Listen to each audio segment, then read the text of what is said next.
Stalkers here, so these two siege tanks won't have any trouble with those stalkers.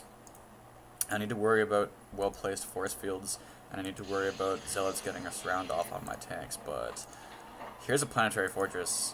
I think it's safe to say that if this group started to move out anytime after now, the planetary fortress would just completely liquidate these units. Also have two refineries queued up. My infantry units are doing a bit of a patrol. There's my siege tank in play. Perhaps I will siege these up sometime soon. Also upgrading +1 weapons. No forge from SumYungGai, but he's got that Twilight Council researching charge and also a Dark Shrine. And there's also a forge, so both players doing a very ground-dedicated army, dropping 2 missile turrets here for the detection, I imagine, and just for that obvious anti-air. Now here comes that strike force. My planetary fortress is up, and why aren't these siege tanks sieged? I don't understand. There they go, finally. Good timing there, Wrapped.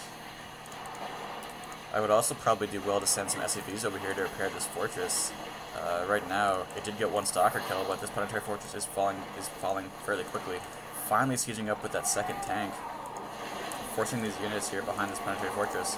That 1 SCV getting focus fired, and now these Marines and Marauders are going to try to help out this planetary fortress, and I think it's going to be awful close, but this planetary fortress now has 350 HP.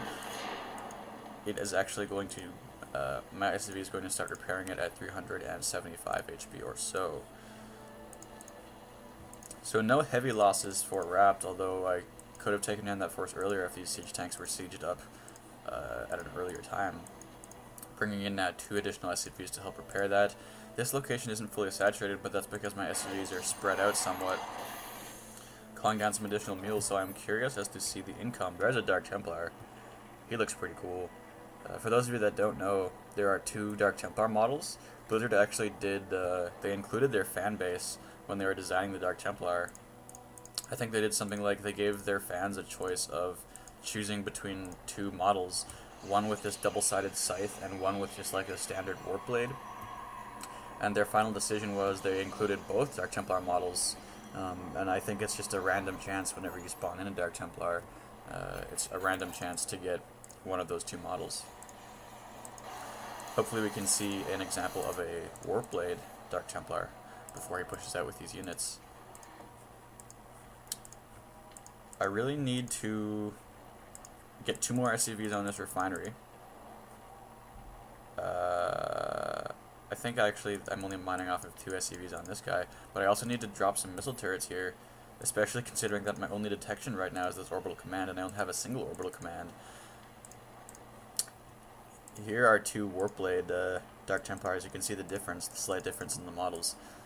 They are total ballers, in the words of Husky Starcraft. So these Dark Templar are going to be quite threatening.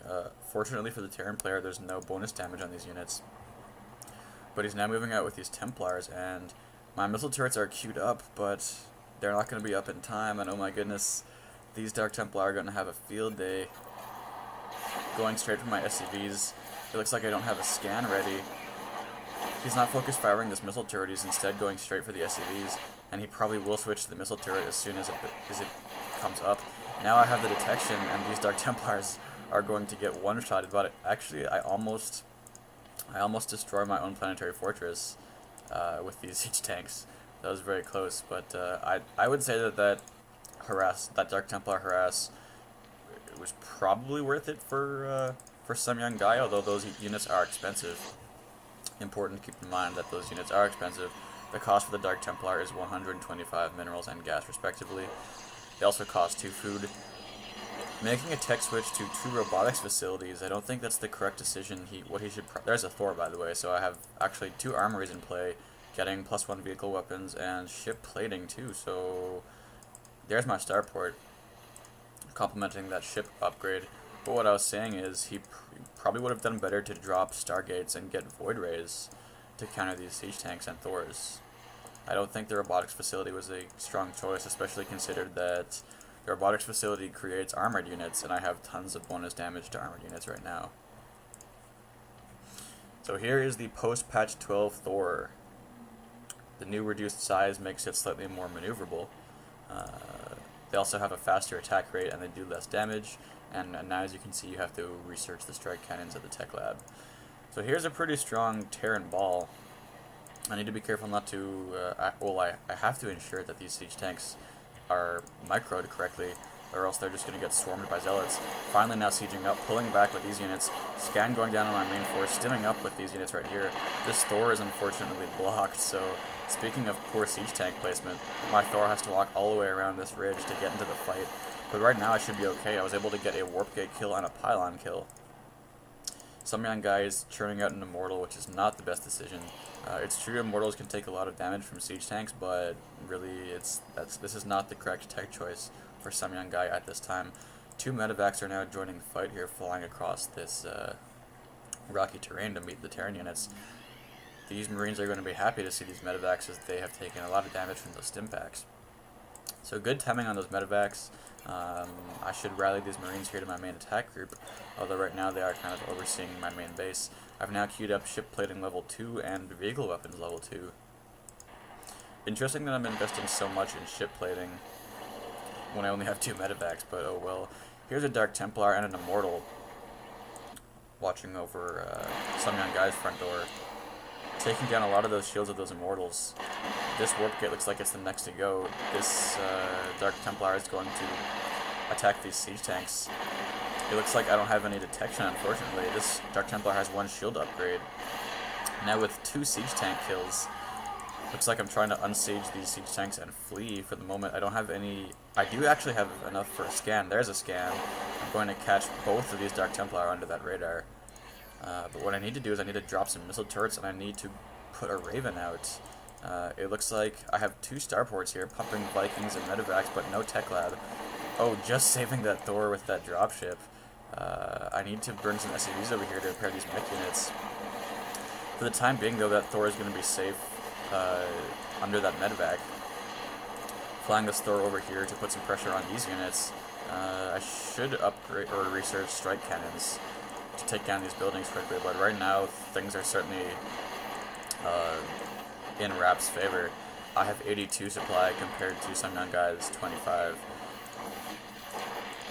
Really right now SumYungGai's only hope is these Dark Templars. I should be dropping... Here's an SCV repairing this Thor, but I need to be dropping some missile turrets. I don't quite have enough scan for scanner sweep.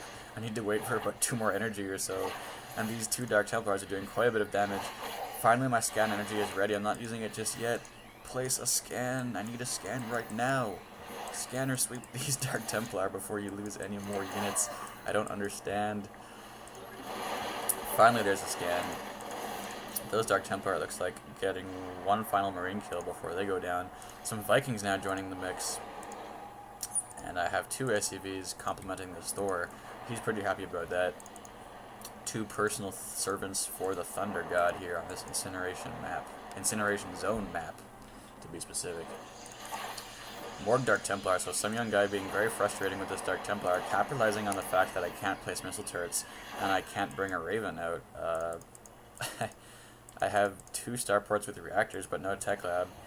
If I had brought a Ray-ven to my main attack force about, I don't know, 10 minutes ago, I could have won this game, because really SumYungGai's only military influence is these Dark Templars, and right now they are just planting blades in the back of my forces, and there's nothing I can do about it. Trying to drop a missile turret here.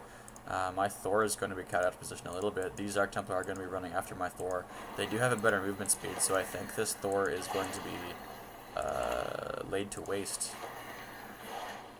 I need to fly over with a medevac or something to save this guy, but it looks like that Thor is going to get destroyed. But it looks like it's going to be an eye for an eye right here as my scan goes down and my upgraded Marines are able to take out those Dark Templar with not too much difficulty.